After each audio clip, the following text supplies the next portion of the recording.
Ok, entonces vamos a seguir con en lo que habíamos quedado la clase anterior, que era viendo en las tablas las frecuencias acumulada más D y menos D. Entonces, chance.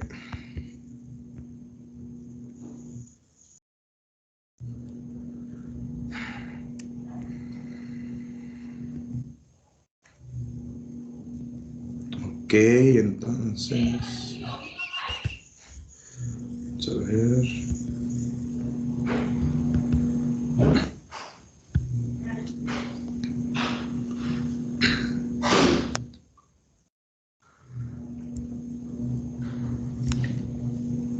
Ok. Entonces, la clase pasada quedamos en lo que fue las partes de lo que fue la frecuencia, ver los tipos de frecuencia absoluta y frecuencia relativa. Entonces, abajo. Oh, perdón, ok. Entonces, vimos las frecuencias acumuladas, que las frecuencias acumuladas también forma parte, recuerden, prácticamente de un cuadro, porque cuando se analizan algunos datos, se van a analizar a través de cuadros también. Entonces, y también recordemos que las frecuencias, la frecuencia acumulada, ¿cómo les digo? La frecuencia acumulada uno la puede aplicar en cualquier, ¿cómo les digo? En cualquier característica, ¿verdad? Para las variables. Lo que pasa es que para la interpretación solo se interpreta cuando tenemos intervalos, o sea, en datos agrupados. Solo ahí es donde se interpreta. Pero si ustedes cuando ustedes tienen cualquier tipo de variable, ustedes pueden, nadie les impide hacer la frecuencia acumulada. Nadie les va a impedir eso. Pero la interpretación se hace generalmente con los datos agrupados, con los intervalos, nada más. Ok, digamos, por ejemplo, en este cuadro 6 que dice distribución de estudiantes según cantidad de hermanos, entonces, cantidad de hermanos es la característica estudiar. Entonces, cuando se escribe la cantidad de hermanos, que es una variable, que son variables discretas, la característica es cantidad de hermanos, ya la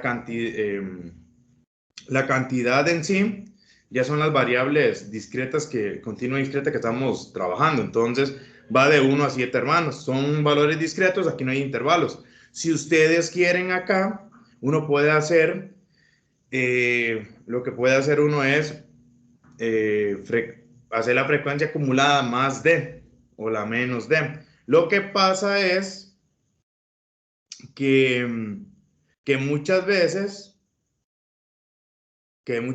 no es factible hacer la interpretación, ¿verdad? Entonces, si vemos el cuadro, vamos a ver como el análisis de este cuadro. Tenemos, por lo visto, tenemos de 1 a 7 hermanos máximo, porque probablemente el estudio, eso fue lo que tiró, máximo 7 hermanos, y tenemos cantidad de estudiantes. Entonces, tenemos que, por ejemplo, que 2 estudiantes tienen por lo menos, o a lo sumo, un hermano, ¿verdad? ¿Por qué en este caso se leería a lo sumo y no al menos? Porque recuerden que la palabra al menos es mínimo uno, máximo más. Entonces, si ustedes en el primer renglón dicen, interpreten así, que 2 estudiantes tienen al menos un hermano, está mal, porque si usted utiliza al menos uno, quiere decir que pueden tener más de un hermano y no podría pasarse de ese valor. Entonces, si usted lo dice como al menos, está pasando del 1, porque al menos es uno o más. Lo que uno utiliza es a lo sumo o a lo mucho. Entonces, en este caso, donde dice que dos estudiantes coinciden con un hermano, ¿cómo se interpreta? Que dos estudiantes tienen a lo sumo un hermano. ¿Por qué a lo sumo un hermano? Porque puede ser que de esos dos estudiantes, solo uno tenga un hermano y el otro no tenga hermanos, pero no se perdió el tiempo con escribir el número cero para cero hermanos. Por eso es que se interpreta de esa manera. Se Por podría decir ejemplo, por lo menos entonces, o sería lo mismo que decir al menos. O sea, no, diciendo a lo por lo sumo. menos es lo mismo que hiciera al menos, entonces Ok. estaría mal, porque usted estaría diciendo mínimo un valor y máximo los que sean. Es a lo sumo. En ese caso, si ustedes van a hacer la interpretación, siempre se interpreta del máximo hacia abajo, del máximo valor hacia abajo, no hacia arriba. De hecho, en ningún intervalo se interpreta, cuando se va a interpretar algo que pertenece a un intervalo, nunca se interpreta del mínimo valor hacia arriba, es del máximo valor hacia abajo, para que no haya esa confusión o esa mala interpretación o ese mal análisis que supere el intervalo. Por Profe, ejemplo, ¿sí? una consulta. Y en el último, en el de cantidad de hermanos 7, ¿y si se podría decir al menos 7 hermanos? ¿O No, tampoco? no, porque la cantidad máxima fue 7. Si usted dice al menos 7, puede ser que tengan más, ¿verdad? Si usted mira al menos 7, puede ser que alguna de esas personas tenga 8, 9, 10 hermanos. Y si se hubiese tenido que escribir el número, ¿verdad? No, todos es con 7 o menos. Por ejemplo, cinco estudiantes tienen a lo sumo 7 hermanos, ¿verdad? O más específicamente, 5 estudiantes tienen, también es aceptable que usted diga, 5 estudiantes tienen 7 hermanos, ¿ya? En los dos casos es totalmente aceptable. Por ejemplo, ven algunas interpretaciones que se puede obtener del cuadro. Por ejemplo, en esta muestra hay 5 estudiantes que tienen menos de 3 hermanos. Ok. ¿Por qué se interpreta que hay 5? Pregunta. Este 5 que está aquí dice, vean la frase y ustedes me dicen a qué se refiere esta interpretación. En esta muestra hay 5 estudiantes que tienen menos de 3 hermanos. Y sería la suma de la cantidad de estudiantes que tienen dos o un hermano, que son Perdón. 3 y 2. Es 2 y 3, exactamente. Aquí ya nos estamos refiriendo en este primer enunciado a la frecuencia acumulada menos D, ¿verdad? Entonces, ¿qué se hizo? Que se sumó. Se sumó el 2 y el 3. Y lo que nos sumó el 2 y el 3 fueron la frecuencia acumulada menos D fueron 5 estudiantes. Pero si nos vamos a la suma Pero, de disculpe, ¿por los qué el 2 y hermanos 3? 3, entonces menos de 3. Tienen menos de 3. Porque usted no puede decir que esos cinco hermanos tienen 3 hermanos. Porque está mal, porque 3 estudiantes tienen 2 ¿Yo? hermanos. Digo que es 3, perdón, déjenme terminar la idea. Porque 3 estudiantes. Usted no puede interpretar que esos 5 estudiantes tienen 3 hermanos o menos, porque ninguno de esos 2 y 3 estudiantes tienen tres hermanos. ¿Qué quiere decir? Que la suma de los 5 estudiantes, si usted se va a la cantidad de hermanos suman 3, pero ninguno llega a tener 3 hermanos. Entonces la interpretación es menos de 3. Sí, compañero, ¿qué me iba a preguntar? No, profe, ya entendí, perdón, disculpe. Sí, es que digamos, si usted dice aquí, usted dice, bueno, por ejemplo, voy a tomar la frecuencia acumulada menos D hasta el 4. Sería 2 más 3, 5 más 4, 9, ¿verdad? Y si sumamos los hermanos, la cantidad de hermanos va a dar 6. Pero yo no puedo decir que esos 9 hermanos tienen 6 perdón, que esos 9 estudiantes tienen 6 o menos hermanos. ¿Por qué? Porque si usted ve los estudiantes del primer renglón que eran 2, los del siguiente 3 y los del siguiente 4, que hasta ahí llega la suma de menos de, ninguno tiene más de 3, ninguno pasa de 3 hermanos. pero la suma de ellos está dando 6, ¿verdad? Entonces, ¿cómo se interpreta en este caso cómo se interpretaría en este caso toda la frecuencia de al menos, la de menos D, la acumulada menos D? Si llego hasta 4 hay 9 estudiantes, ¿ok? Pero así 9, 3, 7, 9.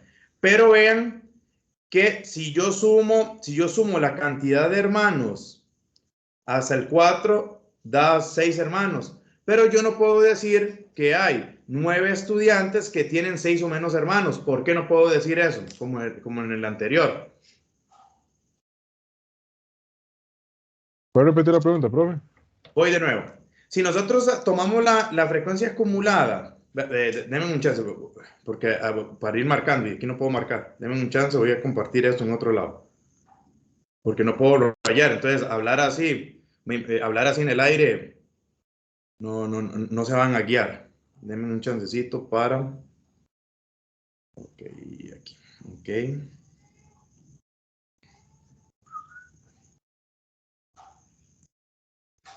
Ok.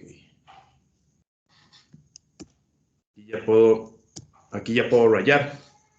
Entonces, tenemos acá. Ok. Ok, entonces... Ok, aquí ya puedo rayar. Entonces, supongamos que yo tomo la muestra hasta acá, hasta 4. Voy a tomarla aquí, hasta 4. Entonces, si yo sumo es la frecuencia acumulada menos D, hasta 4 daría 9 estudiantes, ¿cierto? 9 estudiantes de la muestra. Ahí estamos claros. Sí, profe. Pero no hay que caer en este vicio. Entonces, lo más natural es que ustedes viniesen y sumaran esos tres datos, ¿verdad? De hermanos, que me van a dar 6 hermanos. Ahora, el vicio es que muchos de ustedes van a hacer la interpretación a como le hicieron con el inciso pasado, que 5 estudiantes tienen menos de 3 hermanos. Ahora, vean que aquí sumó 6 hermanos. ¿Por qué yo no puedo hacer esta interpretación? Que 9 estudiantes tienen menos de 6 hermanos. ¿Por qué esa interpretación está mala?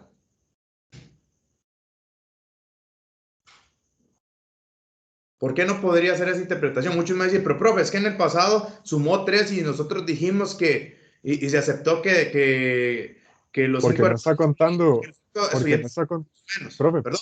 perdón, porque no está contando los de la cantidad de estudiantes, que es, digamos, por ejemplo, de que tiene 5 hermanos 3 y que tienen 4 hermanos 8. O sea, le harían falta esos dos para que se pueda, como para que pueda tener validez eso que usted está diciendo. Vamos a ver. Llegué la acumulada menos D hasta los primeros 3 datos, que me sumaron 9 estudiantes, ¿verdad? El dato 4 coincide con 3. Entonces yo tengo que sumar desde 1 a 3 la cantidad de hermanos. En teoría, me dio 6. Profe, ¿sería porque la cantidad de hermanos no es acumulativa? Exactamente. Los intervalos no son acumulativos. Exacto. Entonces, exactamente. Lo que es acumulativo son las observaciones, no las variables de estudio. Entonces, sumar aquí 6 no vale la pena. ¿Sí? Ni siquiera hay que hacerlo, ¿verdad? Ni siquiera habría que hacerlo. Entonces, uno lo que se fija es acá, bueno, llegué a la menos D con 4, ¿verdad? A la menos D con 4. Entonces, me doy cuenta que el límite máximo a llegar a 4 son 3 hermanos. Entonces, ¿cuál sería la interpretación? Que 9 estudiantes de la muestra tienen 3 o menos hermanos. O lo pueden hacer que 9 estudiantes de la muestra tienen menos de 4 hermanos, ¿verdad? Es lo mismo, es la misma interpretación. Así es como se interpreta. ¿Por qué? Porque las variables no son acumulativas. Es como que yo cuando me ponga a hacer la suma de las frecuencias acumuladas con respecto a los intervalos, me ponga a sumar intervalos, ¿verdad? Entonces, que sumar intervalos es sumar extremos de intervalos. Entonces no tendría sentido. ¿Queda claro, compañeros? Sí, profe. Ok, perfecto. Sí, profe. Ok, perfecto. Ahora veamos este segundo enunciado. ¿Qué dice? En una encuesta, perdón, en esta muestra, hay 8 estudiantes que tienen 4 hermanos. Perfecto, porque usted ubica el 8 solo. Perdón. Si ubicamos aquí el 8, nos damos cuenta que el 8 coincide con 4. Entonces, sí, la interpretación es que hay 8 estudiantes que tienen 4 hermanos. Porque esos 8 estudiantes cayeron en la posición donde hay 4 hermanos. Ok, vamos a ver el otro. El otro es con porcentajes. Dice, un 34.61% de estudiantes tienen 3 o menos hermanos. Vean que el 34.61 no aparece. Entonces me están hablando de la acumulada. ¿Cierto? De la acumulada. Y habría que ver si me están hablando de la acumulada menos de o más de. ¿Cómo me doy cuenta? Sumando los porcentajes. Entonces, si yo sumo los porcentajes, 7.69, a ver si es menos de, me tiene que llegar, si llego en algún momento a 34.61, hasta ahí paro. Entonces, 7.69, empiezo a sumar, 7,69 más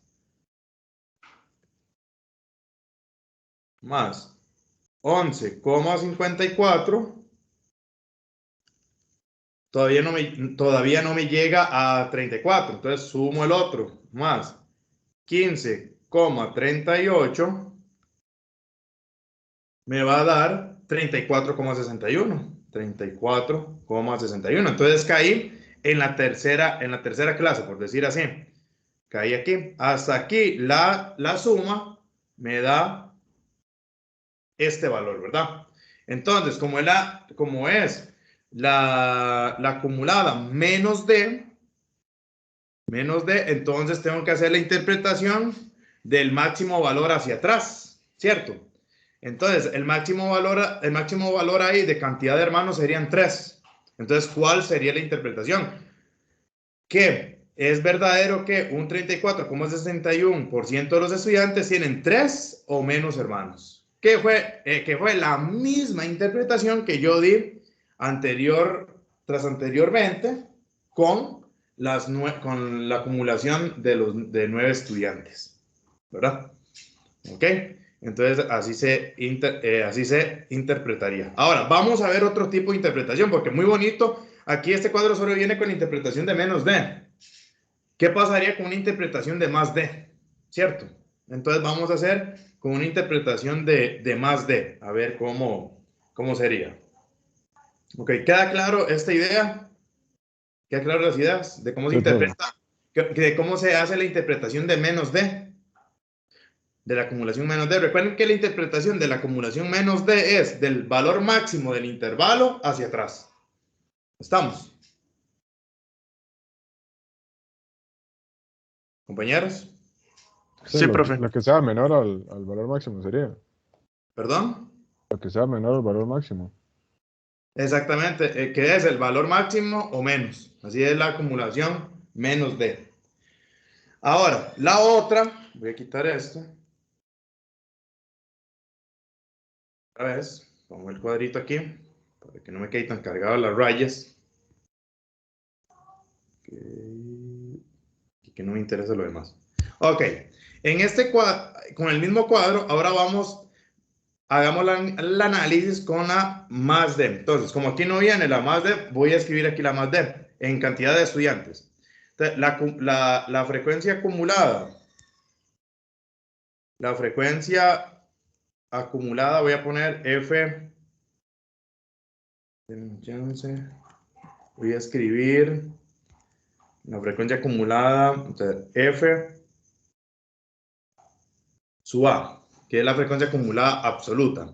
Entonces, recordemos que la frecuencia acumulada absoluta, vamos a empezar en 26, que es la muestra total. Tenemos 26 en el primer renglón. A 26 le quito 2, que sería 24 en el segundo renglón. A 24 le quito 3, que sería 21, el tercer renglón, y a 21 le voy a quitar 4, que sería 17. Voy a dejarla hasta ahí, la frecuencia acumulada. Ahora, voy a indicar aquí hasta 17. Entonces, ¿cómo se interpretaría ese 17? Vean que este 17 viene de la frecuencia acumulada más D. Entonces, ¿cuál es la diferencia de la acumulada más D? Vimos que en la acumulada menos D es del máximo valor, se interpreta del máximo valor porque hasta ahí llegó la máxima cantidad de la suma, del máximo valor del intervalo hacia atrás. La más D es al revés. La más D, como va en decrecimiento hacia adelante, ¿verdad? En decrecimiento lleva una forma así, decreciendo. La otra más bien lleva una forma de esta manera. La otra lleva una forma que la interpretación es del dato mayor del extremo mayor del intervalo o el dato mayor hacia atrás. En la frecuencia acumulada más D, no, la frecuencia acumulada más D, la palabra lo dice, que va a haber un mínimo que cumple eso, pero pueden haber más. Entonces, este 17 termina en el cuarto renglón. Si ubicamos el cuarto renglón estaría acá. Profe, entonces se puede decir que 17 personas tienen más de 4 hermanos. 4 o más. 4 o más. Sí, porque si usted me descarta 4, estaría cayendo en 5. Y ya en 5 no sería 17. En 5 ya sería 9. Sí, por eso serían 17 personas tienen 4 o más hermanos. 4 o más. Porque usted me lo dijo más de 4 hermanos. Si usted me lo dice, más de 4 hermanos, estaría cayendo en la siguiente, que sería 9. Porque usted me dice, más de 4 hermanos son discretas, estaríamos cayendo en 5. Y ese ya le pertenece a la acumulada más de con 9. Entonces, la interpretación con una frase que usted cambie, ya todo está malo. Porque no es lo mismo, ¿verdad? No es lo mismo que yo no es lo mismo. Por ejemplo, que yo usted le diga, bueno, compañeros, les va a venir una beca de más de 100,000. Usted espera más de 100,000, aunque sea un colón más. Pero ¿qué pasa si llega a 100,000? No se le dio lo prometido, era más de 100,000. Aquí pasa lo mismo. Si ustedes me interpretan que 17 estudiantes tienen más de 4 hermanos, me está dejando, más es mayor estricto, me está dejando por afuera el 4. Entonces, como son variables discretas, usted estaría cayendo, cuando usted dice que, si usted tiene variables continuas, si usted dice X, estamos en variables discretas, si usted dice que X es mayor que 4, esto es equivalente a que X sea mayor o igual que 5. Dejamos obviamente el 4 botado. Entonces hay que utilizar los términos de mayor o igual bien, porque si no, se pierden puntos, ¿verdad? Y las interpretaciones en un marcar con X vienen. En un marcar con X yo les doy una tabla así y les puedo poner que 17 estudiantes tienen 4 o más hermanos, que 17 estudiantes tienen más de 4 hermanos, que 17 estudiantes tienen 4 o menos hermanos, o que 17 estudiantes tienen menos de 4 hermanos. Entonces, si usted lo interpreta, si usted hace la interpretación con un mínimo de error, se puede ir a que 17 estudiantes tienen más de 4 hermanos. Entonces, ahí quedaría mala la respuesta. Entonces, cuidado con eso, ¿verdad? Entonces, la interpretación aquí sería que 17 estudiantes, o que en la muestra hay 17 estudiantes que tienen 4 o más hermanos. Otra interpretación equivalente podría ser que en la muestra hay 17 estudiantes que tienen más de 3 hermanos. ¿Por qué? Si X es mayor que 3, X va a empezar ¿a dónde? En 4. Entonces son equivalentes. ¿Alguna pregunta?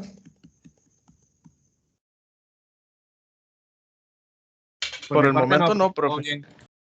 Ok, Profe, perfecto. en el examen, sí es posible que venga una tabla así como que no venga al 100% de la muestra. No sé si me explico. O sea, digamos, usted ahorita llegó hasta 17 y queda todavía... Sí. eh, Ajá, voy con esa pregunta, compañero. En el examen o en el quiz, yo les puedo poner un cuadro con espacios vacíos o que le falte una columna. Entonces, según la pregunta que se le está haciendo, usted tiene que completar esa columna para poder sacar la respuesta. ¿Me explico? Ok, sí, En esta, pero entonces no llegaría como un ejemplo como este, o sea, yo les puedo poner este mismo ejemplo. Entonces, les escribo. Interprete el valor 17 según los datos del cuadro anterior. Y usted se fija que 17 no aparece en ningún lado. 17 no aparece ni en menos de, no aparecería en menos de ni en los datos así. Entonces, uno, no está ni la tabla menos de, entonces tendría que sacar la tabla menos de a ver si aparece 17. Y si no está en la menos de, usted se iría a buscar la tabla más de para ver si está 17. Sí, usted tendría que hacer esa columna por aparte para responder la pregunta. Yo solo le doy, por lo general, yo siempre solo doy los datos básicos. Doy datos básicos como es esto y hago las preguntas. Porque recuerden que el marcar con X es que no son preguntas que tienen que ser así, que usted tiene que marcarlas en 20 segundos. No, el marcar con X son preguntas de desarrollo con la siguiente desventaja, que en el desarrollo, si usted lo hace escrito, la ventaja que tienen ustedes es que yo califico lo que ustedes hicieron. Entonces, de ahí, digamos, si una pregunta de esas vale 4 puntos y se equivocaron ahí en un valorcillo ahí, yo veo lo que hicieron en las ideas y tal vez le castigue 2 o 1 punto. En este caso, como es marcar con X, o es complete, ¿verdad? O es complete, porque se puede hacer de las dos, o es pareo, la respuesta puede tener un valor de 4 puntos, pero usted no puede fallar, porque si usted falla, ya pierde 4 puntos. Esa es la desventaja de hacer ese tipo de exámenes. Yo por lo general no les pongo 4 puntos, lo más les pongo 2 para ayudarles. Pero vean que cada pregunta, en realidad, cada pregunta de marcar con X o de completa, son muy pocas las que salen inmediatas. Las que salen inmediatas más que todo son como las de teoría. Muchas de las preguntas se tienen que hacer un desarrollo para llegar a la respuesta, porque son preguntas de respuesta breve o de marcar con X, pero intrínsecamente son de desarrollo. Entonces, digamos como así, cosas directas, no se las esperen en el examen y en el quiz. No, ustedes tienen que trabajar. Por ejemplo, yo en el quiz, pum, les meto esta tabla y les pregunto, ven que ninguna de las tablas está, entonces les puedo preguntar que interprete el valor 21. ¿Sí? Interprete el valor 21. Un ejemplo. El valor 21. Entonces, ustedes se dan cuenta que el valor 21 en la tabla en sí no aparece. Pero ¿dónde va a aparecer el valor 21? El valor 21 va a aparecer en la frecuencia acumulada más D. Pero hay que ver si el valor 21 también aparece en la frecuencia acumulada menos D. Entonces, ven que la frecuencia acumulada menos D, si empezamos a sumar sería 2 más 3 más 4 más 8 más 3 más 1. El valor 21 también caería en la acumulada acá. Entonces tengo dos valores 21. Entonces yo tomo la siguiente decisión. Yo cuando hago una pregunta digo yo, ok, hay dos valores 21. Hay dos valores 21, ok. Hay dos interpretaciones. Entonces yo o elijo escribir las dos en una opción de marcar con X o solo escribo una. Pero jamás se van a esperar ustedes las dos interpretaciones, tanto de la acumulada más D como la acumulada menos D. Yo solo escribo una o escribo las dos en un mismo párrafo. Entonces, aquí el valor 21, ¿qué representa? El valor 21 representa dos cosas. La primera con la menos D, que 21 estudiantes de la muestra tienen 6 o menos hermanos. Y también representa lo siguiente, que el valor 21 cae en la más D, cae en la posición 3, en el intervalo 3. Entonces, que 21 estudiantes de la muestra tienen 3 o más hermanos. Esas son las dos interpretaciones. ¿Alguna pregunta? Compañeros. no, profe. Ok, No, profe. entonces, de mano se los digo, hay que estudiar estos exámenes, yo se los digo así, estos exámenes, ahora, yo a veces he tenido quejas de los estudiantes que los exámenes, ay, pero es que el examen estaba muy largo, y no, es que el examen no es que estaba muy largo, es que usted no estudió lo suficiente.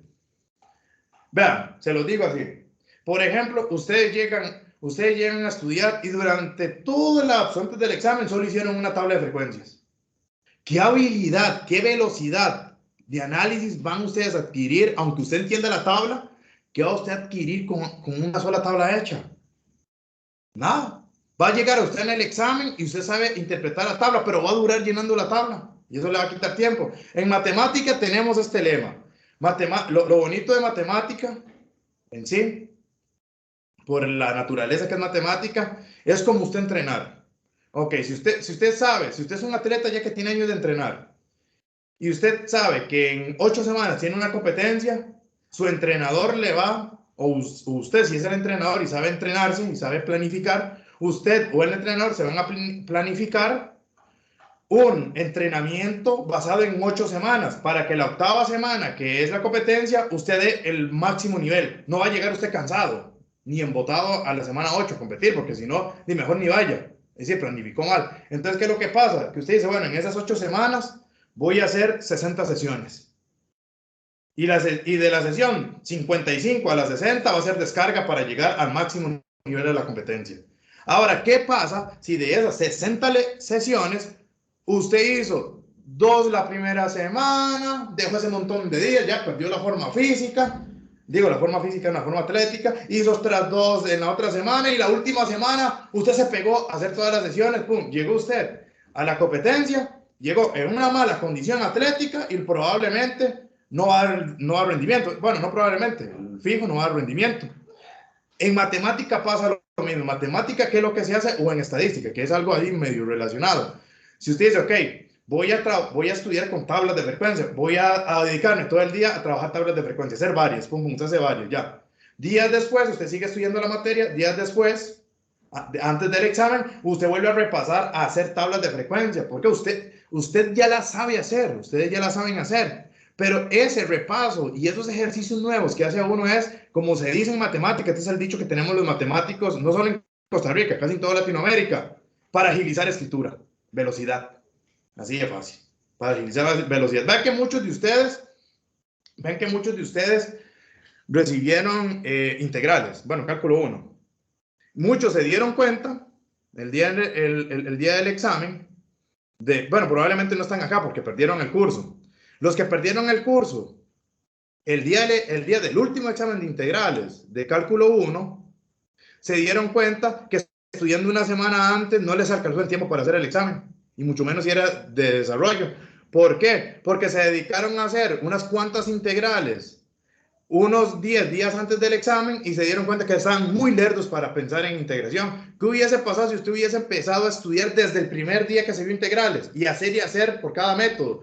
Usted llega prácticamente la semana antes del examen y lo que hace es repasar. Y repasar no es aprender a hacer integrales, es hacer varias integrales para desarrollar velocidad. Para que un examen, si estaba planeado regularmente para 3 horas, usted en 1 hora y media ya lo tiene hecho, o menos. Digamos, así hacemos todos los matemáticos. Y yo me acuerdo cuando yo estaba, voy a poner un ejemplo, en cálculo 3, bueno, en la UCR, en mate pura se llama Introducción al Análisis 3. Cuando yo estaba en Introducción al Análisis 3, el primer examen era toda la teoría de integrales triples y integrales impropias, en integrales triples y enésimas, integrales y enésimas. Entonces el profesor lo que hizo fue esto, partió el examen en 2. Partió el examen en todo lo calculado, porque dice que obviamente un buen matemático tiene que saber calcular, no solo lo teórico. Que ese examen dio 3 horas y metió 12 integrales. 12 integrales para hacerlas en 3 horas y triples, que no es lo mismo que integrar integrales sencillas, porque a veces hay que hacer un bosquejo de las gráficas en 3 dimensiones para ver qué diablos es lo que está trabajando uno, porque si no, ni los límites de integración puede poner uno.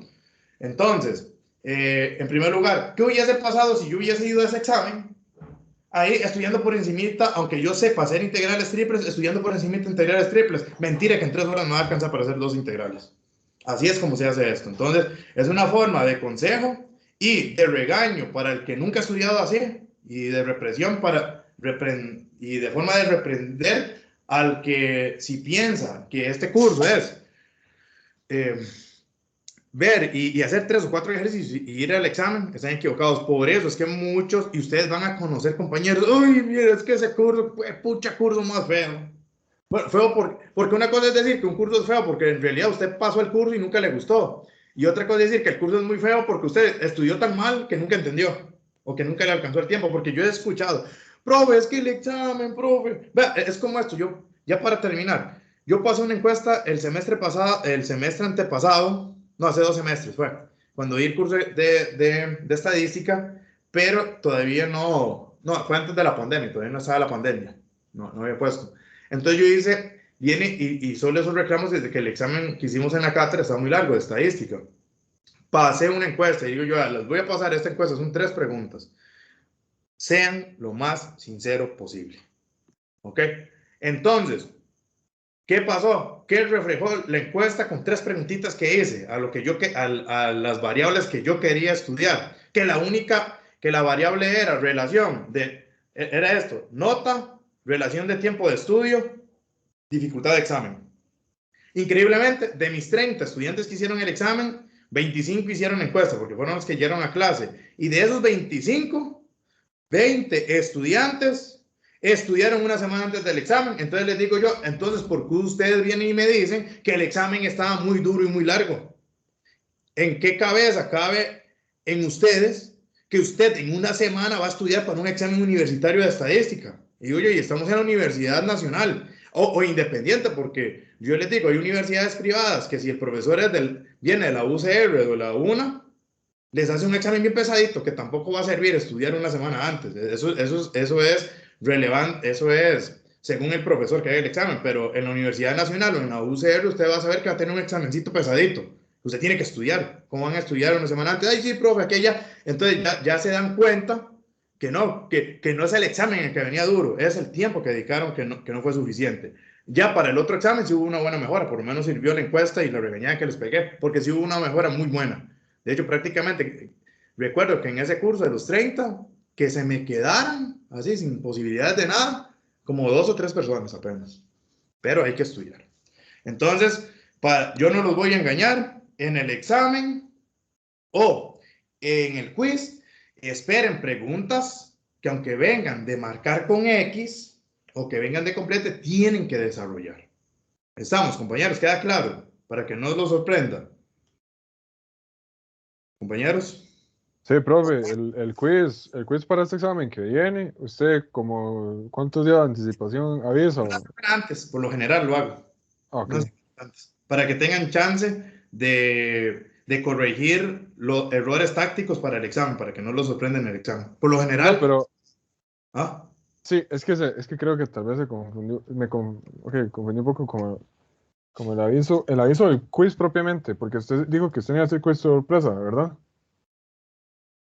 ¿Quiz, O sea, usted- quiz sorpresa? ¿Qué? No. sí, o sea, que una clase nada más nos va a decir que hay quiz. No, en este curso no, eso fue en cálculo 2. Ok, muy bien. Entonces, ¿cuántos días de anticipación usted, en este caso, avisaría que hay quiz? Vamos a. Yo ya había. Sí, yo ya había puesto aquí las condiciones, que el quiz yo lo iba a hacer un fin de semana, que lo iba a habilitar un sábado de 2 de la tarde a 11:59 de la noche. Y que Ok, entonces, una vez ingresado al quiz, siempre y cuando no chocara con las 11:59, tenían de 1 hora a 1 hora y media para resolverlo. ok, sí. Entonces va a ser una semana antes del examen y el fin de semana antes del examen. Lo Sería. más, sí, el fin de semana antes del examen. Ok. Y va a ser un quiz. Ahí yo decido cómo hacerlo. Sí, una semana antes. No, no sé si usted está en cálculo 2 conmigo. Porque No, profe. yo dije del quiz sorpresa, eso fue en cálculo 2.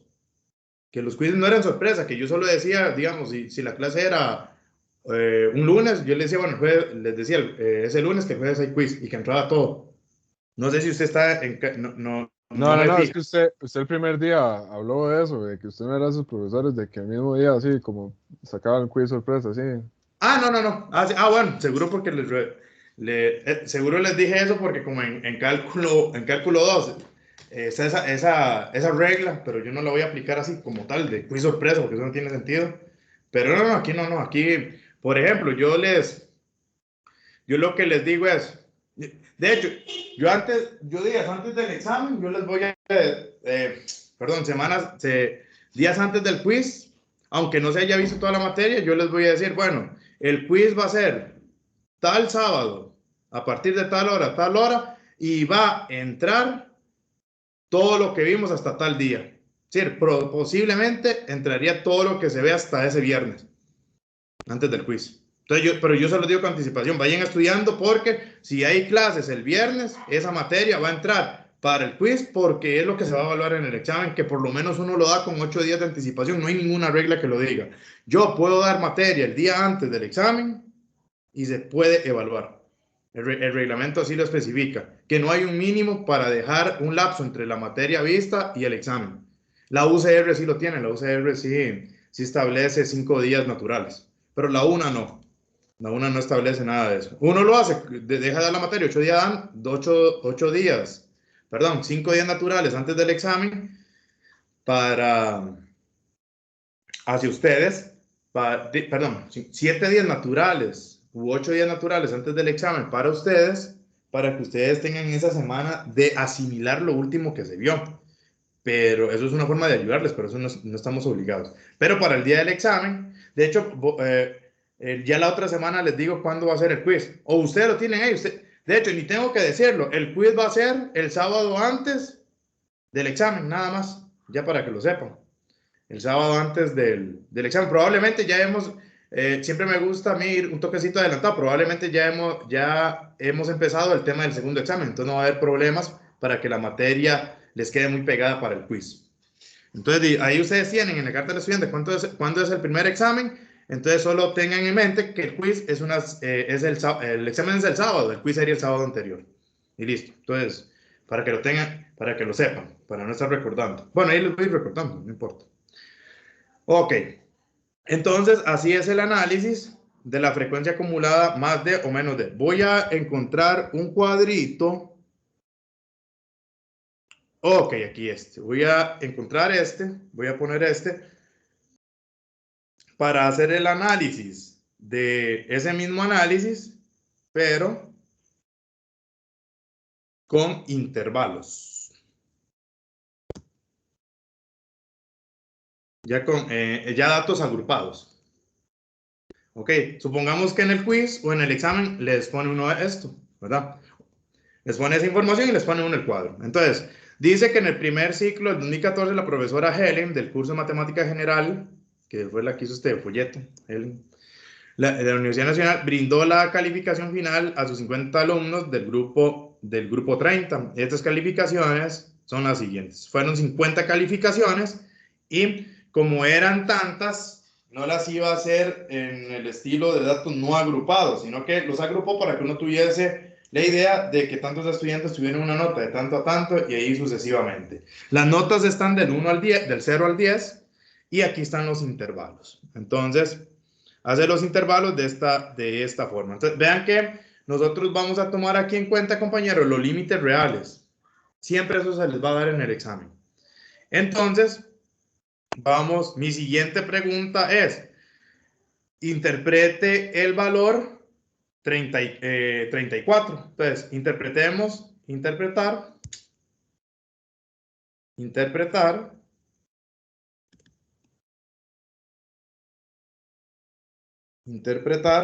el valor 34.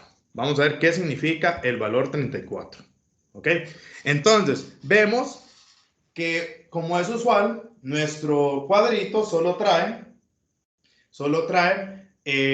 frecuencia absoluta, que es lo que debe traer obligadamente, y porcentajes. Ahora, puede ser, ojo, vean cómo puede jugar uno. Yo les puedo dar este cuadro, compañeros, y muchas de esas casillas, no los límites reales, porque por lo general no se hace, pero muchas de estas casillas de la frecuencia absoluta y porcentajes se los puedo dar vacíos, para que ustedes también lo vayan llenando. Obviamente no lo van a llenar al azar, van a ver siempre un dato que va a ser referencia para usted poder llenarlo. Por ejemplo, si yo no les hubiese puesto este 13, el 13 que aparece ahí en la clase del 6 al 8, si yo no les pongo ese 13, sí obligadamente les pongo el 26, para que ustedes sepan, ok, que de los 50 datos, el 26% corresponde a ese intervalo. Entonces ustedes le sacan el 26% a 50, que es 13. Entonces, para que lo vean, así es como se hace ese tipo de preguntas. De una vez se los digo, que se les da espacios en blanco para que ustedes los vayan llenando. Y tras de eso, si hay que agregar frecuencias acumuladas y absolutas, ustedes tienen que hacerlas en una hoja aparte para poder hacer la interpretación del valor. Ok, entonces, valor 34. Se me ocurre que interpreten el valor 34. El valor 34 no aparece en ningún lado. Entonces, vamos a ver si ese valor 34 viene en la frecuencia acumulada menos D, ¿verdad? Vamos a ver si aparece en la frecuencia acumulada menos D. Entonces, vamos a empezar a sumar. En la primera línea tendríamos 3, 13, más 21, 34. ¿Ok? Entonces nos damos cuenta que nuestra frecuencia acumulada menos D, en la tercera clase llegamos a 34. O sea, nuestro 34 acumulado va a estar acá en la tercera clase. Entonces, pregunta, ¿cómo interpretarían ustedes ese 34? ¿Cómo lo interpretarían, compañeros? Que hay 21 estudiantes con al menos con No, nota de al serían menos 6 a 34. 5. 34 estudiantes con al Ah, menos 34, notas de sí. 5 a 6. 34 estudiantes. De notas de 6 o menos. Exactamente, ajá. No de 5 a 6, de 6 o menos. Ok. ¿Y por qué de 6 o menos? Porque el 6 ya está cerrado. Si el 6 hubiese estado abierto, se interpreta menos de 6.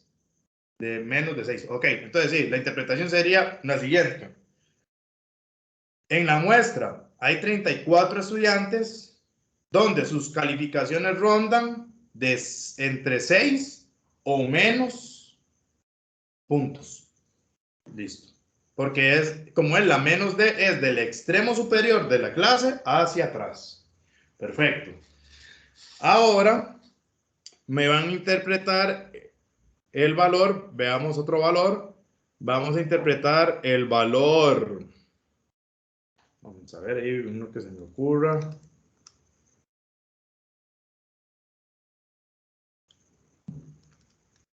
El valor 16. Entonces, interpretemos. Correr para acá. El valor. ¿Cómo se interpretaría el valor 16? Profe, una consulta. Sí.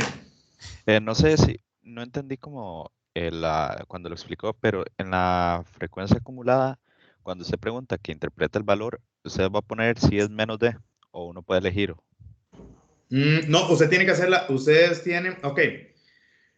Ustedes, si yo les pongo un valor, es obligación de ustedes hacer las dos tablas, la menos D y la más D, porque puede Ok. ser que el 34 venga en las dos tablas, venga en menos y en más, y que yo elija solo una de las interpretaciones para el marcar con X. Jamás les voy a poner las dos en opciones diferentes. Eso es un enredo, ¿no? Digamos, yo digo, ok, mira, ese 34, hipotéticamente, ese 34 viene en la menos D y en la más D. Voy a elegir a escribir entre las opciones solo la interpretación de más de. Entonces, eso los obliga a ustedes a hacer las tablas de más de y menos de. Ahora, obviamente, ¿dónde para uno? Cuando usted ya consigue un valor superior a 34, usted ya usted no necesita seguir por el momento con la tabla menos de. Porque usted al tener un valor superior a 34 y nunca apareció el 34, usted para hasta ahí, entonces se va a la acumulada más de, ¿verdad? Sí, uno va jugando con eso. Usted dice, bueno, ya voy por el valor 35 y nunca apareció el 34. Paro hasta ahí la menos D. Voy a hacer la más D, que fijo va a estar en la más D, un ejemplo. Entonces usted va ahí, termina la más D, cuenta los renglones para ubicar en la clase de dónde está y ya hace la interpretación, o viceversa. ¿Estamos, compañero? Sí, perfecto, gracias. Ok. Entonces vamos con la interpretación del 16. El 16 claramente no está en la menos D. Entonces posiblemente va a estar en la más D. Porque ya no está en la menos D porque de 13 brinca a 34. Entonces vamos a la frecuencia acumulada más D. Empezamos con 50 en la más D porque son 50 observaciones. Entonces a 50 le quito 3, sería 47. A 47 le quito 21, me va a dar 26. Profe, ¿no son 10? Ah, ¿Cuánto? Perdón. Luis Marcín. A 50 le quito 3, 47. Ok, aquí estamos bien. A 47 le quito 10, va a dar 37. Y a 37 le quito 21, va a dar 16. Ok, listo, sí. Se me cruzó ahí los los renglones. Ok, contamos los renglones. 1, 2, 3, 4. Entonces, caemos en el cuarto, aquí, en el cuarto renglón, donde está el 13. Profe, ¿Sí? ese 50 cuenta. Sí, el 50 va en el primer renglón. Ahí no iría el 3, más bien. Ah, no, el 3 es en la menos D. Usted empieza con 3 en la menos D. En la más D, usted empieza con 50. Usted en la menos D empieza con los valores absolutos, empieza con el mínimo de los... No con el mínimo. Me explico otra vez. Usted cuando hace la frecuencia menos D, en el primer renglón usted va a ubicar el primer valor del primer intervalo. En este caso 3, ¿verdad? Cuando usted pase la frecuencia más D, en el primer renglón, que es en el primer intervalo, usted va a ubicar la cantidad total de muestras y empiece a restar. Porque al final le tiene que cerrar con 3 en la más D. ¿Estamos? Compañero. Sí, profe. Ok. Entonces, tener mucho cuidado con eso. Sí, recuerden que en la menos D empezamos con el primer valor del primer intervalo y en la más D empezamos con la cantidad máxima de la muestra. Ok. Entonces, caemos en el cuarto renglón y me voy a hacer la interpretación del cuarto renglón. Entonces, la interpretación del cuarto renglón sería, en la muestra escogida hay 16 estudiantes que obtuvieron una nota menor o igual a 8. ¿Ya? Esa sería la interpretación. Entonces, repito, que en la muestra escogida hay 16 estudiantes que obtuvieron una nota menor o igual a 8. Perdón, menor o igual a 8, estoy loco. Mayor que 6, perdón.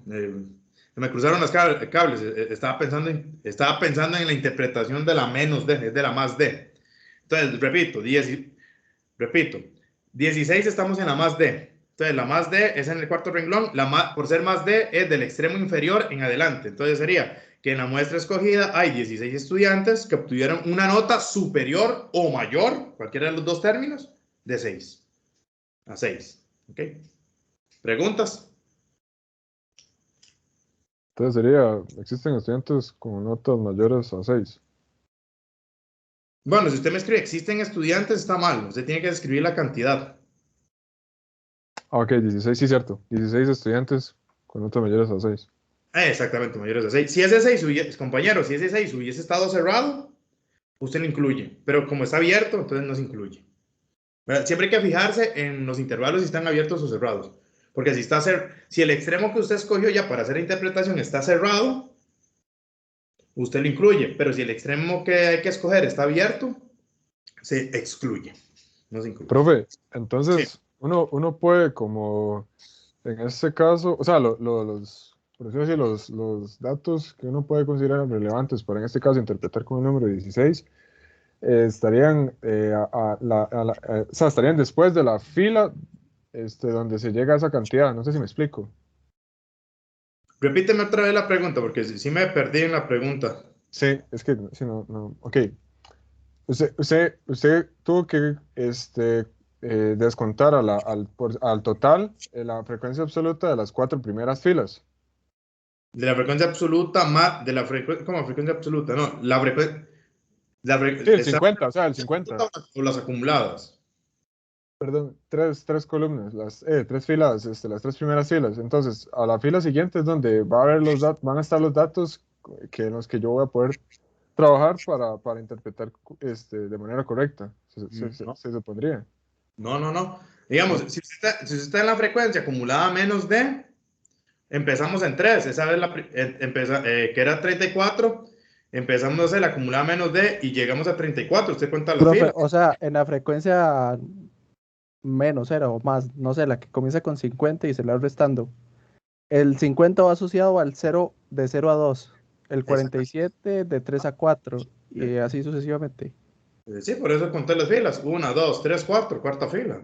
Sí, que fue lo que expliqué la clase pasada. Y lo que acabo de explicar. ¿Qué fue lo que yo acabo de decir? Que la frecuencia acumulada menos D se inicia en el primer intervalo con el valor que corresponde al primer intervalo, que sería 3. En la frecuencia acumulada más D se inicia en el primer intervalo, pero ya no con el valor del primer intervalo en absoluto, sino con la muestra total. Y se cuentan las filas. Nada más. No, ahí me disculpa, profe. No, no hay problema. No, yo entiendo, ya la experiencia le dice a uno que no es lo mismo recibir una clase presencial que una clase virtual. Eso jamás.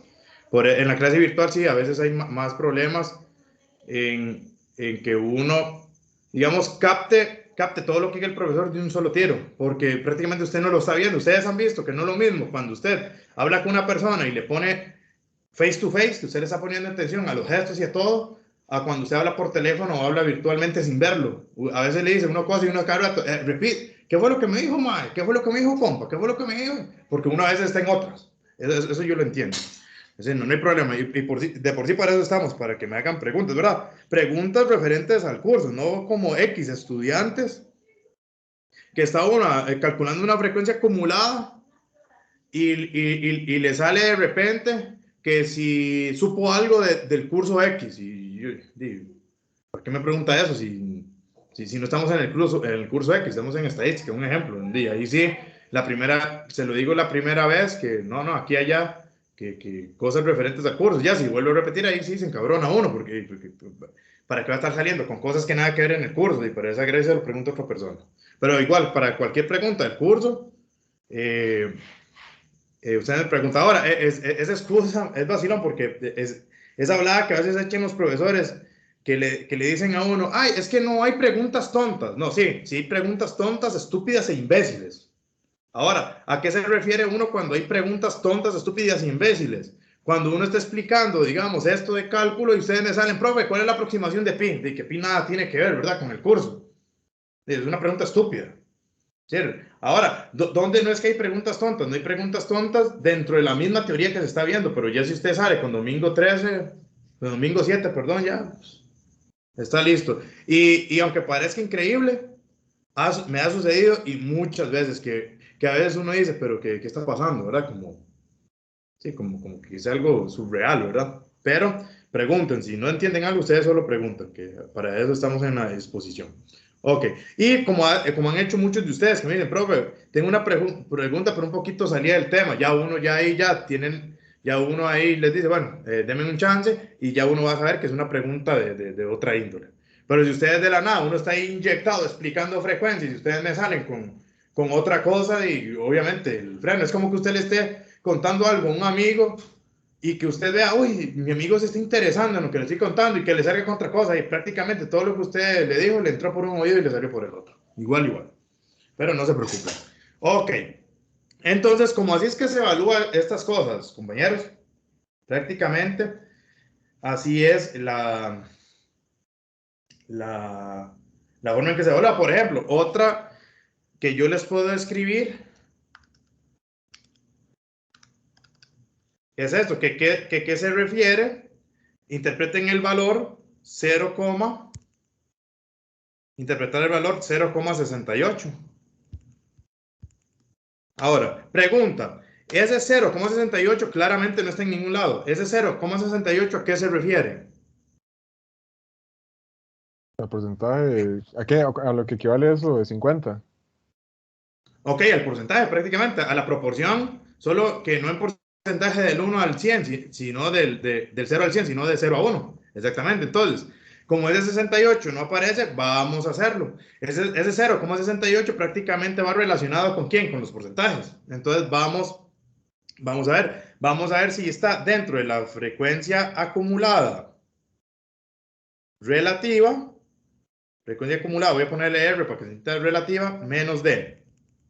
Entonces vamos a ver si está en la menos D. Entonces, en la menos D empezaríamos. Voy a pasar esto en términos del 0 a 1, dividido entre 100. Empezaríamos como es menos D con 6, pero en este caso, como vamos con proporciones, sería 0,06. A 0,06 le voy a sumar 0,020, entonces me daría 0,26. A 0,26 le voy a sumar 0,42, que es el siguiente. Entonces me va a dar 0,68. Entonces me doy cuenta que es el 68%, ¿verdad? Otra forma que ustedes hacen es, pueden hacer esto, sumarlo así como está aquí, con esos números, y al final le hacen la conversión al 0, tal, ¿verdad? Entonces cuento, 1, 2, 3. Entonces el 0,68, que es la frecuencia acumulada menos D, va a estar ubicado en la tercera fila. O sea, aquí en el 20, donde está el 21, en la tercera fila, en el tercer intervalo. Entonces, ¿cómo se hace la interpretación acá? Ya no vamos a escoger muestras porque ya no vamos a decir números absolutos porque no estamos en números absolutos, estamos en porcentajes. Entonces, la interpretación, aunque sea con proporciones, se hace de manera porcentual. Entonces, ¿cuál es la interpretación? El 68% de la muestra estudiada o de los estudiantes, o de la muestra escogida de los estudiantes, ustedes ahí eligen, ¿verdad? Algo que quede bonito, si se los ponen a escribirla. Entonces voy de nuevo ya para concluir la idea. El 68% de los estudiantes del curso de mate general que brindó Helen obtuvieron una nota menor o igual a 6. Ya, listo. Es la misma interpretación con la absoluta, solo que meten el porcentaje. ¿Alguna pregunta? Todo claro, profe. Ok, perfecto. Está claro, profe. Esto debe quedar muy claro, compañeros, porque esta va a ser la antesala. Bueno, uno, que sale en el examen.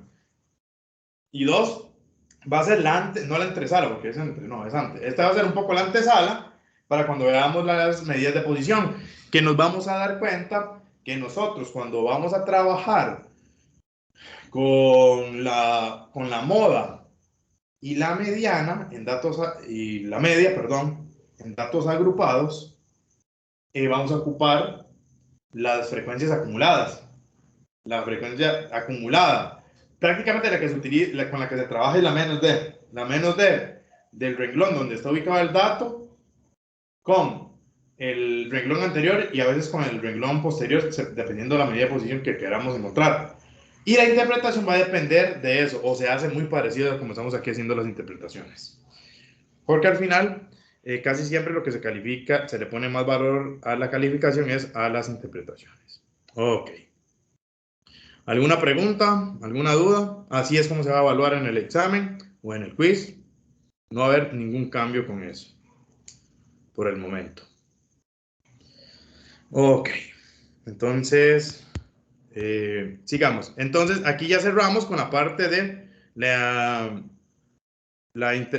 con la parte de la frecuencia más D y menos D. Para seguir y continuar y aprovechar esto, voy a cortar esto. Seguir y cortar esto. Para ya dejar claro, esto solo es en datos agrupados. Lo que voy a dar es solo en los datos. Esto solo sería en los datos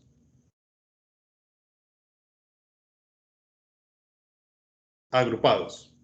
Eso es lo que voy a dar. En los datos agrupados, cuando sea ¿por qué voy a dar esto de una vez? Para que ya quede ahí y ustedes lo sepan, para no perder tiempo cuando veamos las medidas de posición. Las medidas de posición o las medidas de información. Tiene varios nombres, más que todo son medidas de posición. ¿Por qué? Cuando veamos el promedio, la moda y la mediana, vamos a utilizar esto que les voy a definir en alguno de esos casos, no en todos, pero para que lo sepan. Y solo se dan datos agrupados. Voy a definir qué significa el representante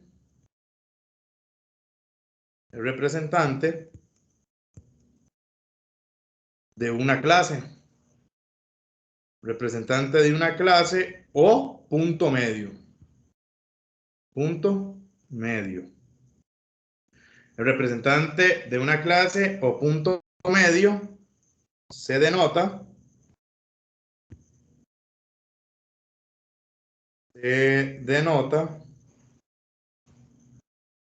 como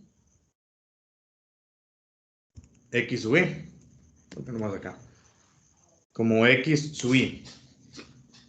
Y se define y se define como el valor medio, se define como el valor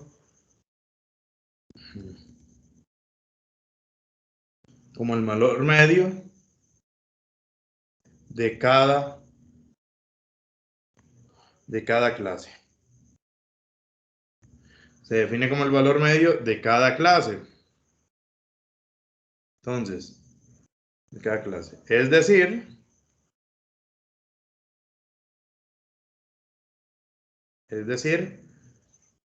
si tenemos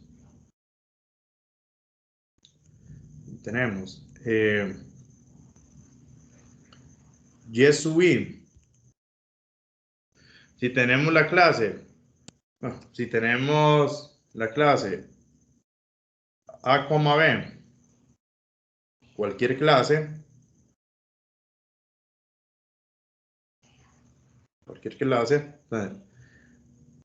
su representante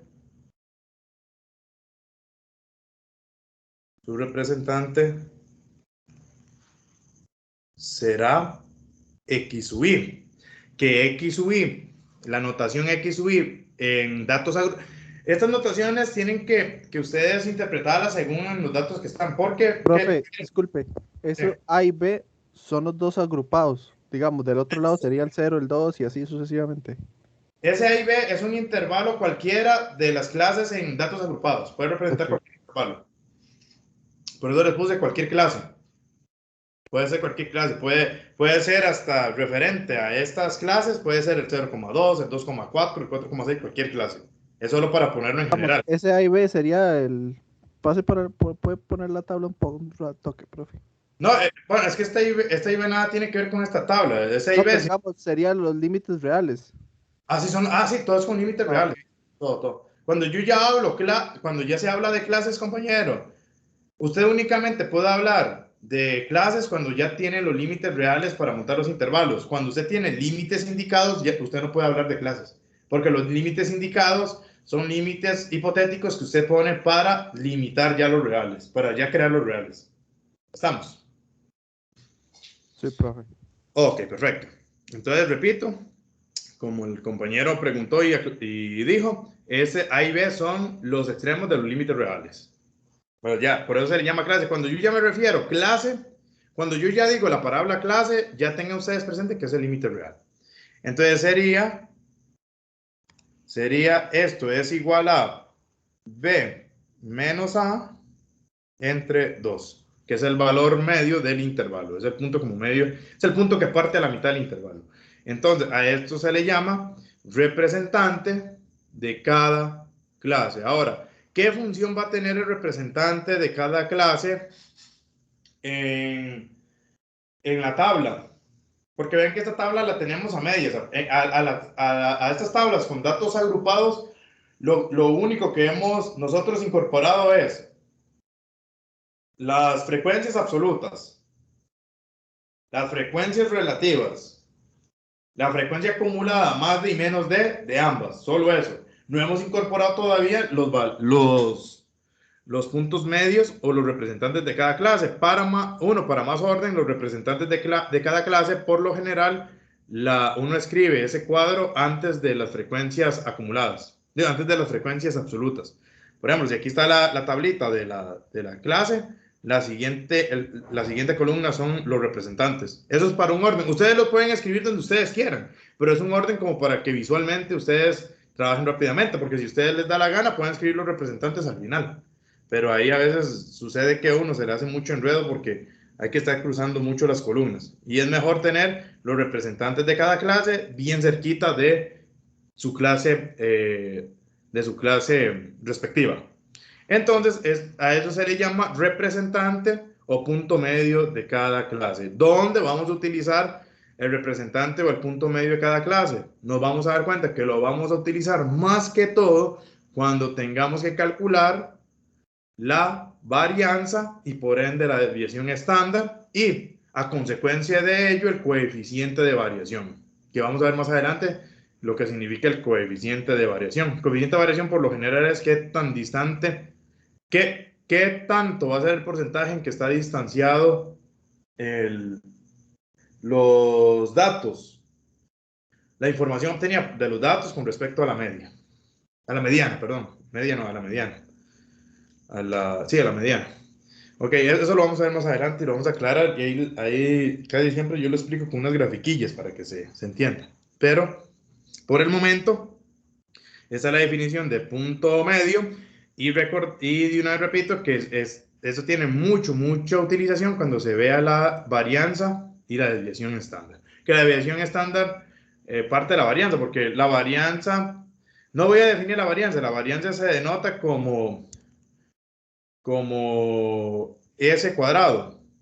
S cuadrado igual a A, obviamente es mayor que 0. Y la desviación estándar se denota como S, porque es la raíz cuadrada positiva de A. Pero no los voy a definir todavía porque todavía no lo hemos visto. Ahí como para que tengan una idea, la varianza que me deduce la desviación estándar es qué tanto se desvía los datos con respecto a la mediana. Sí, porque bueno, no recordamos porque no lo hemos visto. Ahí cuando veamos, la mediana es el punto medio, ¿verdad? Donde se localizan los puntos. No es el punto medio de toda la gráfica, es el punto medio.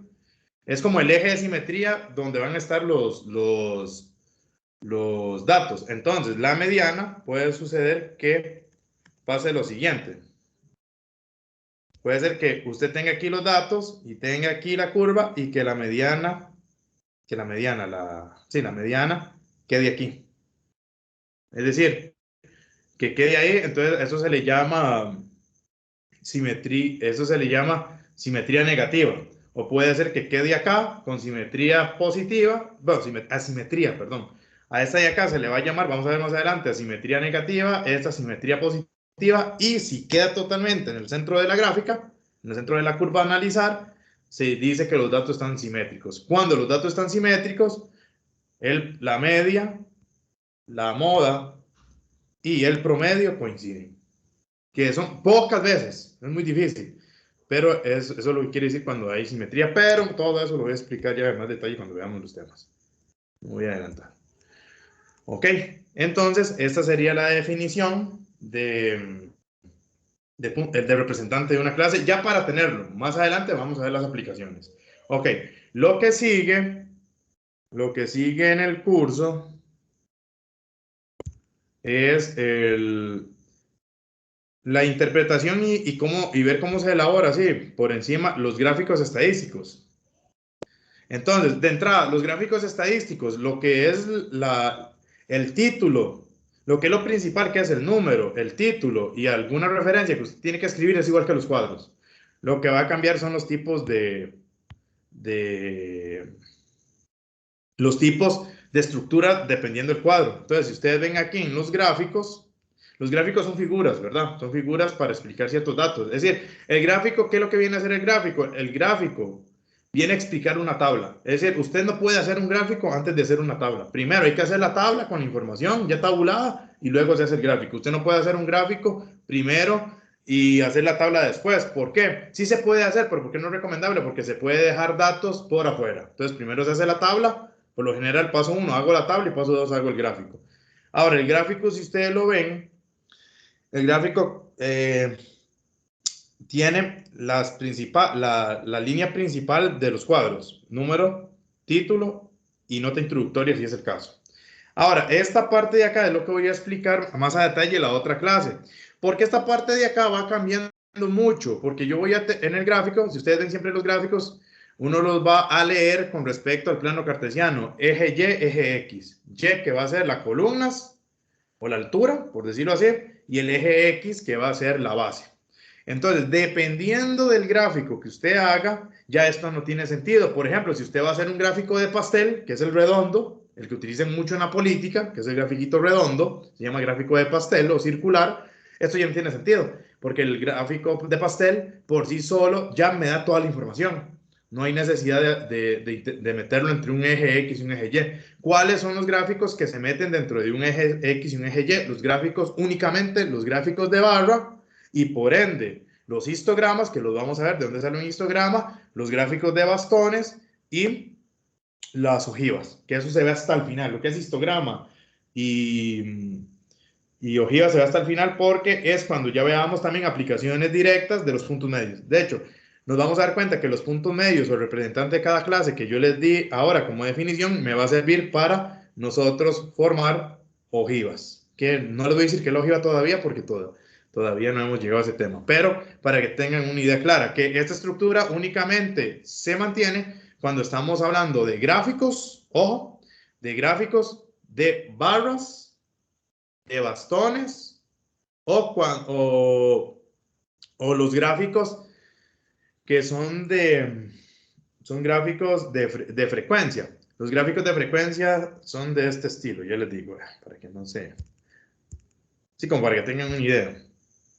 Sí, para que lo vayan viendo. Es decir, esa estructura que está ahí al inicio es cuando nosotros hagamos gráficos de barras, que recordemos que eje Y, eje X, y tengo el grafiquito de barras, ahí bla, bla, bla.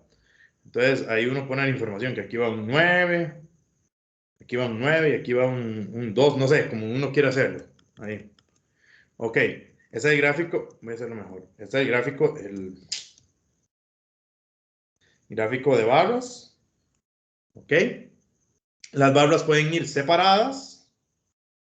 Las barras van separadas cuando son valores absolutos. Digo valores absolutos, cuando son valores discretos, que aquí va un 2, un 3, bla, bla, bla. Y siempre el 2 y el 3 van ubicados en el punto medio de cada valor, de cada intervalito ahí.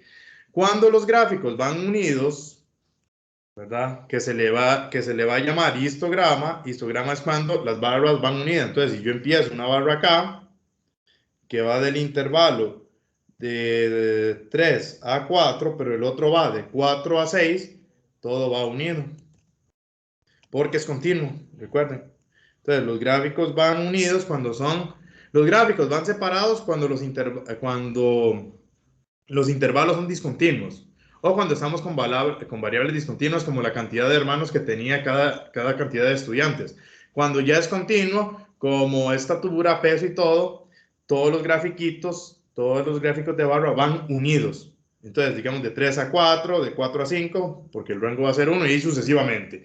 A esta parte de acá se le va a llamar histograma. Eso es lo que se le llama el histograma, cuando las barritas van unidas. Y a partir de ahí uno hace el polígono de frecuencias y otras cosas más, que eso más adelante lo vemos. Ok, en este caso sirve. Ahora, también los gráficos de barra, dependiendo lo que uno esté estudiando, más que todo cuando estamos estudiando variables cualitativas, que hay que escribir las leyendas se escriben siempre acá, en el eje Y. No se escriben en el eje X, porque si usted lo escribe en el eje X, va a tener que escribir, por ejemplo, si usted va a escribir Distrito Santo Domingo, en un espaciecito, y si usted va a hacer el gráfico así, en este espaciecito, ¿qué le va a caber ahí? Distrito Santo Domingo. Y no tiene distrito, ¿verdad? Y va a tener que escribir casi que una columna hacia abajo. Entonces, para mayor visualidad, uno lo que hace es que antes de escribir, antes de hacer el gráfico de esta forma, usual, uno va a hacer el gráfico acostado, es decir, horizontal. Digo, perdón, vertical. Perdón, horizontal, no en caso. Entonces, lo vamos a hacer acá, que son los típicos gráficos que vienen así. Entonces, aquí usted escribe Distrito Santo Domingo, bla, bla, bla. Entonces, queda mucho mejor a la vista que antes de escribirlo hacia abajo, ¿verdad? En el eje Y. Y aquí ustedes deciden si lo hacen en forma de histograma, que es pegado, o lo hacen separado. Ahí es indiferente, ¿verdad? Con los datos que usted tenga. Y aquí abajo va los datos numéricos. Los números. Por lo general, cuando se hace este tipo de gráficos, cuando son variables cualitativas, está el nombre de la variable cualitativa y lo que sigue son números. Entonces, no hay intervalos. Nunca va a haber intervalos. Cuando usted tiene variables cualitativas, no va a haber intervalos. Lo que va a haber es números. Por ejemplo, cantidad de nacimientos en el distrito de Santo Domingo, 8. Entonces, escribe aquí, cantidad de nacimientos en Santo Domingo, pum, pum, pum, pum, 8. Hay 8. Que el otro sea en el distrito de Mercedes, 9. Entonces, digo, va a ser más pequeño. Entonces ahí usted lo va haciendo. Ok, voy a quitar esto. Son solo un poco de garabatos ahí, como para que se entienda la idea. Ahora, ¿qué pasa con un gráfico de pastel? Con un gráfico de pastel, el gráfico del pastel es circular. Se ubica el centro y ahí usted va separando dependiendo de la información que usted tenga, de los porcentajes, ¿verdad? Ahí uno lo hace mucho, bueno, ahí uno lo hace mucho mejor. Es que aquí me queda difícil. Ahí más o menos. Entonces dice, bueno, aquí ubico el centro. Tiro acá. Ahí usted va separando el gráfico. Digamos, por ejemplo, aquí cierta información que estábamos analizando, el 50% opina tal cosa. Ahora, ¿qué es lo que pasa? Que el gráfico de pastel, que es lo bonito, que uno puede resumir muchas cosas en muchas palabras. Uno puede solo decir, uno dice, bueno, este 50% va a ir de color rojo pintado. Entonces, ustedes a la par del gráfico, digamos, aquí viene el gráfico, a la par del cuadro del gráfico, ya sea adentro o afuera, donde usted quiere ubicar, uno ubica a la par qué significa cada cuadrito. Por ejemplo, usted pone así una pinta, un cuadrillo rojo, y usted puede decir que 50% estudiantes, usted puede decir que si todos estábamos, si usted el título ya escribe que es si usted ya en el título puede escribir que son estudiantes según la condición económica, ¿sí? Clase media, clase alta, bla, bla, bla. Entonces, aquí usted puede escribir que ese rojo significa media. El rojo significa media. Entonces ya se entiende que como el título dice que es la clase socioeconómica según los ingresos familiares de cada estudiante, el rojo significa que el 50% es clase media. Entonces yo puedo escribir como por acá, el azul, que podemos escribirle que es un, no sé, 30%. Entonces ustedes llegan y hacen el cuadrito referente y lo pintan ahí de azul, que ese azul significa, no sé, clase baja. Bueno, con el mismo color.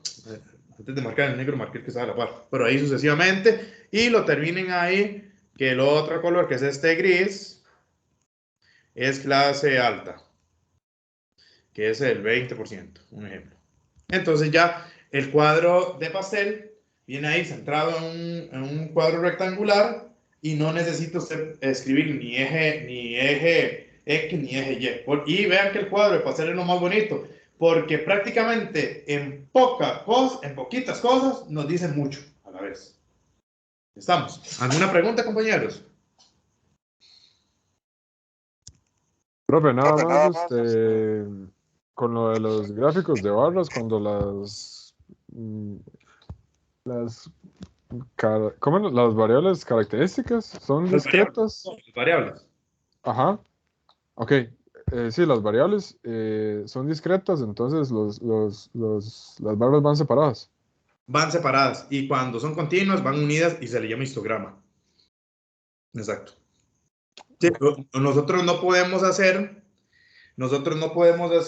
en variables continuas las barras separadas, porque estaríamos contradiciendo el teorema de Arquímedes, ¿verdad? Que R es denso. Entonces, yo no puedo decir que si yo tengo por ejemplo, yo no puedo decir que si yo tengo el primer intervalo de 2 a 3, abierto, de 2 a 3.5. Bueno, voy a ponerlo así, vamos a ver.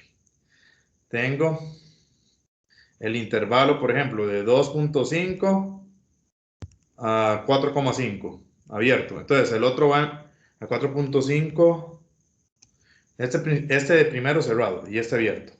Entonces, el otro va a empezar de 4.5 cerrado a 6.5. Y ahí sucesivamente, un ejemplo. Bien sabe uno que entre 4.5 y 4.5 no hay espacios de seguido, solo que en un intervalo está abierto y en el otro está cerrado. Entonces, no es totalmente incoherente hacer esto, que cuando uno haga el grafiquito, usted escribe el primer gráfico aquí de barras en el intervalo que va de 4,5, perdón, de 2,5 a 4,5. Y que usted haga otro ahí distanciado que empiece de 4,5 a 6,5. Vean que esto ya no tiene sentido. Sí, de hecho, y se ve feo a la vista y no tiene ningún sentido. Entonces, ¿por qué? Porque son ya intervalos continuos. Entonces, ¿qué es lo que hace uno? Uno lo que hace es lo siguiente. Bueno, sí, ya, entonces que este Paint sí que es un desastre, ¿ya? No me gusta usarlo, pero es el único que es medio compatible con esto. Ok, entonces el otro, aquí diría 4,5, entonces el otro viene aquí pegado. Bueno, hay que hacerlo de la misma anchura, aquí es que lo estoy haciendo en mano alzada. Ustedes si les piden graficar tienen que hacerlo ya bien hecho, ¿verdad? Simétrico. Y aquí 6,5. Y ahí sucesivamente. Únicamente cuando las variables son continuas. Porque por lo general, compañeros, cuando ustedes están trabajando también variables discontinuas, sí, variables discretas, uno utiliza el grafiquito de bastones. ¿Qué es el gráfico de bastones? La palabra lo dice, bastón. Por ejemplo, uno aquí va numerando número de hermanos. Ok, uno aquí va numerando número de estudiantes entrevistados según la cantidad de hermanos. Aquí, entonces vamos a empezar con 2, 4, 6, 8, 10. En distanciados, 10. Entonces, y aquí vamos a escribir, no sé, 5, no, aquí vamos a escribir también 2, 4, 6, algo así inventado, 8. Entonces, ustedes ven la tabla y la tabla dice, ok, ustedes ya escribieron todo, el título y todo. Entonces, usted ya va a hacer y son variables discretas, es cantidad de estudiantes, número de hermanos. Cantidad de estudiantes acá, cantidad de estudiantes, esto lo puede escribir uno aquí para que el lector sepa, y acá uno escribe hacia allá, cantidad de hermanos, bla, bla, bla. Ahí uno lo escribe, es que yo no puedo agarrar la computadora y volcarlo.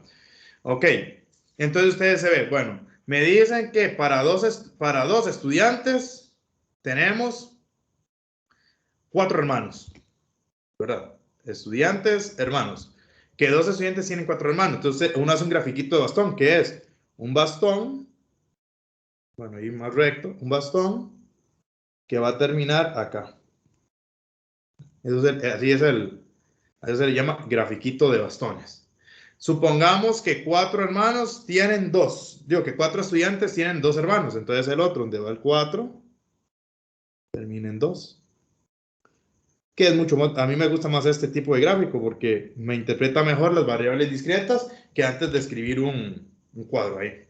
Eso es cuando son variables discretas, que no van, cuando son variables ya discretas, que es 1, 2, 3. Pero si estos valores, ojo, si estos valores estuviesen en intervalos discretos, en intervalos, ojo, intervalos discretos, entonces uno por lo general aplica ese histograma porque ya me están metiendo todo en un intervalo, de 2 a 4, de 4 a 5, etc.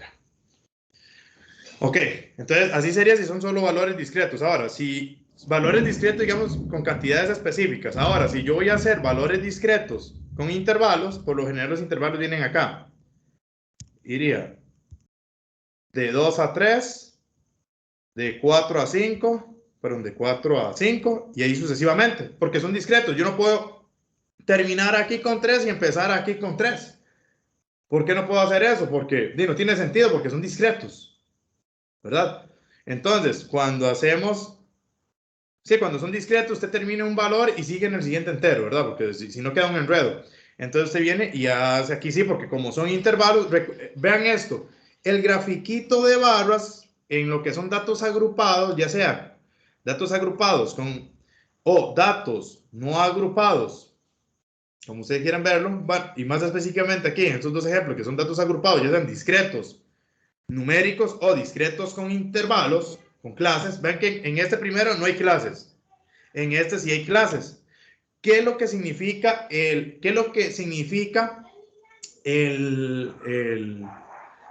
la columna esta, la barra? La barra significa el ancho que tiene el intervalo, por eso es que siempre son simétricos, por eso los intervalos se hacen simétricos. Entonces, esta barra es como agarrar este bastón, pero vamos a ampliarlo, hacerlo en forma de columna. ¿Por qué? porque hay un intervalo que va de 2 a 3. Dejo un espacio y el otro intervalo iría de 4 a 5, todos del mismo ancho porque los intervalos tienen el mismo ancho. Solo hay partes específicas con estudios diferentes, que esto no lo vemos en este curso, donde los intervalos no tienen el mismo ancho, la misma amplitud. Entonces se va a diferenciar cuando usted haga el gráfico de barras, que un gráfico va a quedar más angosto que otro. Y de entrada alguien que esté aprendiendo dice, pero ese gráfico está mal, porque vea que están todas disparejas la anchura de las barras. No es que están disparejas, es que según el estudio que se estaba analizando, esa era la forma de agarrar los intervalos.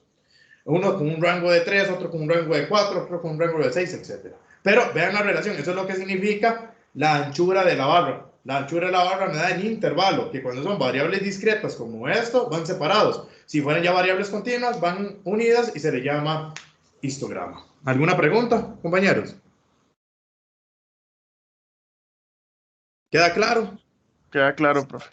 Perfecto. Sí, profe, Entonces, profe. recordemos, cuando vamos a hacer gráficos con números discretos, así números como cantidades discretas, que es cantidad de hermanos, cantidad de mascotas, etcétera, o cantidad de materias recibidas en un curso, apliquemos más que todo el de bastones, porque son, por ser así, numeritos, ¿verdad? Porque son números, no hay intervalos. Pero si usted está trabajando variables discretas con intervalos, o sea, con clases, se hace el de barras separadas. Y si estamos trabajando con variables continuas, con clases, que por lo general se agrupan, que son las clases, se hacen pegadas de las barras, porque no va a haber espacios, porque en variables continuas no hay espacios. Ok. Entonces, espero que les haya quedado claro esta explicación. La otra clase, me voy a algunos ejemplos de gráficos que vienen en el folleto para que ya quede más claro. Y iniciaríamos casi que la otra clase, las medidas de posición ya, para empezar ya lo bonito del curso. Sí, para ya ver el sentido que tiene las tablas de frecuencias que estábamos viendo anteriormente. Ok, entonces, sin más que agregar, compañeros, dejaríamos la clase hasta aquí y nos veríamos el martes. Que tengan una excelente tarde. Muchas gracias, profe. Usted igual. Bueno, profe, Bueno, igualmente. gracias. Vanis. Hasta luego, Bueno. profe. Muchas gracias, profe. Con mucho gusto, nos vemos.